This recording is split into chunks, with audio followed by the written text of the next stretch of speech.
എല്ലാവർക്കും നമസ്കാരം. ഇത് നമ്മുടെ ഗോവ ട്രിപ്പിന്റെ മൂന്നാമത്തെയും അവസാനത്തെയും എപ്പിസോഡാണ്. കഴിഞ്ഞ എപ്പിസോഡിൽ നമ്മൾ ഗോവയിലെ പനാജി പട്ടണത്തിലുള്ള റൈസ് മാംഗോ ഫോർട്ടും മിരാമർ ബീച്ചും കണ്ടിരുന്നു. എന്നാൽ ഇന്ന് നമ്മൾ പോകുന്നത് നേത്രാവലി വൈൽഡ് ലൈഫ് സാങ്ച്വറിയിലെ സവാരി വാട്ടർഫാൾസിലേക്കാണ്. അവിടേക്ക് ഞങ്ങൾ താമസിച്ചിരുന്ന ഹോട്ടലിൽ നിന്ന് 45 കിലോമീറ്റർ ദൂരമുണ്ട്. ഈ യാത്രയിൽ നമ്മൾ കൂടുതൽ ദൂരവും ഗോവയിലെ ഗ്രാമങ്ങളിലൂടെയാണ് യാത്ര ചെയ്യുന്നത്. അതുകൊണ്ട് ഇങ്ങോട്ട് വരുന്നവർ ഗൂഗിൾ മാപ്പ് ഉപയോഗിക്കുന്നുണ്ടെങ്കിൽ വഴി മുൻപേ ഡൗൺലോഡ് ചെയ്ത് വെക്കേണ്ടതാണ്. കാരണം ഗ്രാമപ്രദേശങ്ങളിലേക്കും വനമേഖലയിലേക്കും കടന്നാൽ നെറ്റ്വർക്ക് കിട്ടുകയില്ല. ഇതാണ് നമ്മൾ പോകുന്ന വഴി. ഇവിടെ കൂടുതലും കൃഷിസ്ഥലങ്ങളാണെല്ലാം. നെല്ല്, കരിമ്പ്, മഞ്ഞൾ, കശുമാവ് തുടങ്ങിയൊക്കെ ഇവിടെ കൃഷി ചെയ്യുന്നുണ്ട്. ഗോവൻ യാത്രകൾ പലതും ബീച്ച് ടൂറിസം സ്ഥലങ്ങളിൽ മാത്രമായാണ് ഒതുങ്ങാറ്. എന്നാൽ ഗോവയുടെ വിസ്തൃതിയുടെ 60% പശ്ചിമഘട്ട പ്രദേശങ്ങളാണ്. ഗോവയിലെ പശ്ചിമഘട്ടം അഥവാ വെസ്റ്റേൺ ഘട്ട മലനിരകളിലാണ് നേത്രാവലി വൈൽഡ് ലൈഫ് സാങ്ച്വറി സ്ഥിതി ചെയ്യുന്നത്. അങ്ങനെ നമ്മൾ നേത്രാവലി വൈൽഡ് ലൈഫ് സാങ്ച്വറിയിലെത്തി.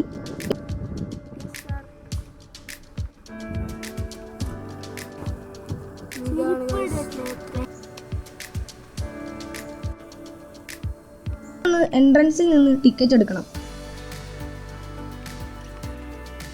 ഇതാണ് എൻട്രി ഫീയുടെ ബോർഡ്. അങ്ങനെ നമ്മൾ എൻട്രി ഫീ നൽകി ഉള്ളിൽ കയറി. ഇവിടുന്ന് ഏകദേശം 10 കിലോമീറ്റർ ദൂരമുണ്ട് സവാരി വാട്ടർഫാൾസിലേക്ക്.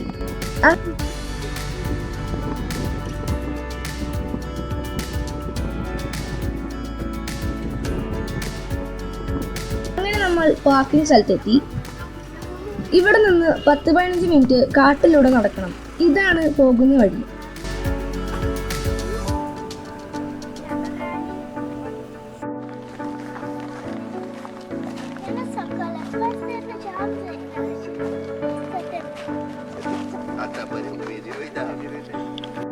അങ്ങനെ നമ്മൾ വാട്ടർഫാൾസ് കണ്ടു തുടങ്ങി.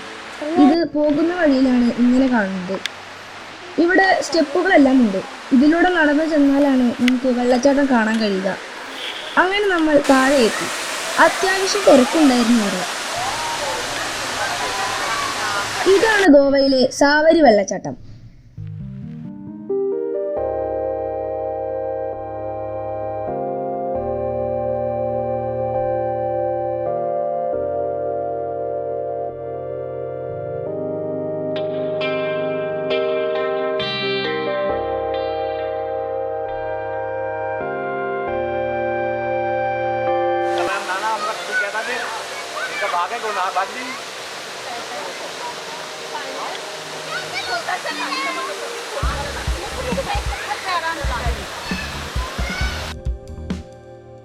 അങ്ങനെ കുറച്ചു നേരം അവിടെ നിന്നതിനു ശേഷം നമ്മൾ തിരിച്ചു കയറി. ഇനി ഇവിടെ നിന്ന് 6-7 കിലോമീറ്റർ മല കയറിയാൽ അവിടെ ഒരു സ്ട്രോബെറി ഫാം ഉണ്ട്. അവിടേക്കാണ് ഇനി നമ്മൾ പോകുന്നത്. അങ്ങനെ നമ്മൾ സ്ട്രോബെറി ഫാമിലെത്തി. ഇവിടെ എൻട്രി ഫീ 20 രൂപയും ഒരു ബോക്സ് സ്ട്രോബെറിക്ക് 80 രൂപയുമാണ് വില. സ്ട്രോബെറിയുടെ വിളവെടുപ്പ് കാലം ആകുന്നതേ ഉള്ളൂ. എന്നാലും കുറച്ച് സ്ട്രോബെറികളൊക്കെ ഇവിടെ വിൽക്കാൻ വെച്ചിട്ടുണ്ട്.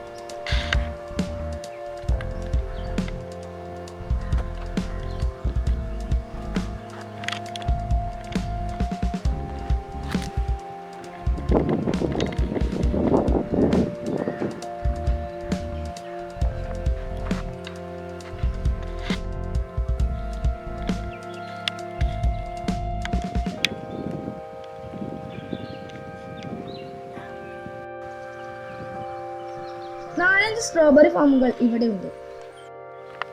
ഇവിടുത്തെ സ്ട്രോബെറി ഫാമിൽ നിന്ന് നമ്മൾ ഒരു ബോക്സ് സ്ട്രോബെറി വാങ്ങിച്ചു. ഇനി നമുക്ക് അടുത്ത ഫാമും കൂടി കണ്ടിട്ട് വരാം.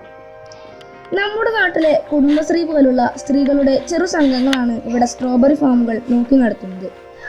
ഇവിടെ നമ്മൾ ഉള്ളിലേക്ക് കയറിയില്ല, കണ്ടിട്ട് മാത്രം വന്നു. അങ്ങനെ നമ്മൾ അവിടെ നിന്ന് തിരിച്ചു. ഇനി നമ്മൾ ഹോട്ടലിൽ പോയി കുറച്ചു നേരം റെസ്റ്റ് എടുക്കണം. എന്നിട്ടേ അടുത്ത യാത്രയുള്ളൂ.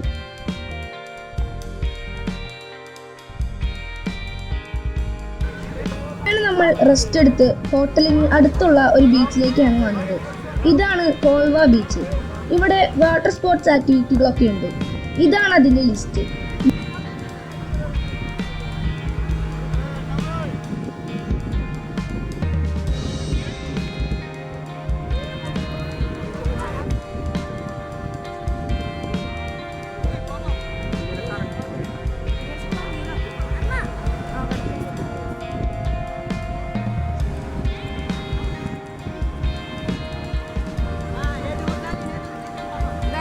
Banana ride.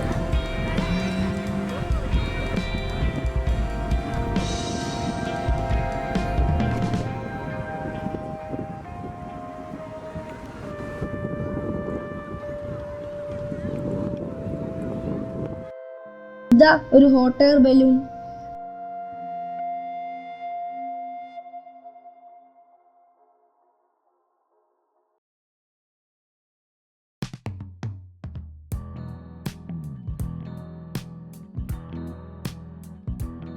അങ്ങനെ നമ്മൾ അവിടെ കുറച്ചു നേരം നിന്നു. ഇതാണ് ഇവിടുത്തെ നൈറ്റ് ലൈഫ്.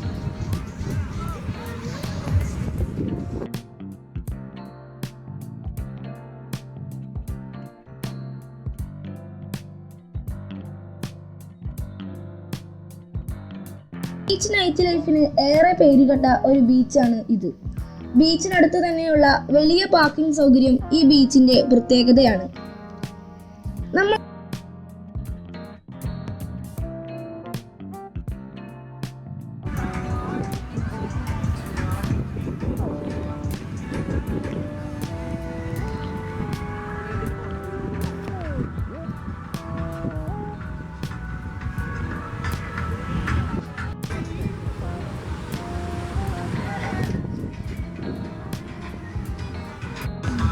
അവിടുത്തെ ഒരു ബീച്ച് ഷാക്കിൽ നിന്ന് ഭക്ഷണം കഴിച്ചു.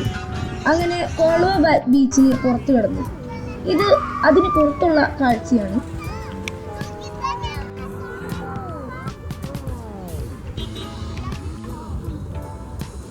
പുറത്തൊരു തട്ടുകടയിൽ നിന്ന് നമ്മൾ സ്വീറ്റ് കോൺ മസാല കഴിച്ചു. ഇത് നമ്മുടെ കോൾവ ബീച്ചിന് പുറത്ത് കണ്ട ഒരു ഹോട്ടലാണ്. കേരളീയ ഭക്ഷണം കിട്ടുന്ന ഒരു ഹോട്ടൽ. നമ്മൾ അങ്ങനെ അവിടെ നിന്ന് തിരിച്ചു.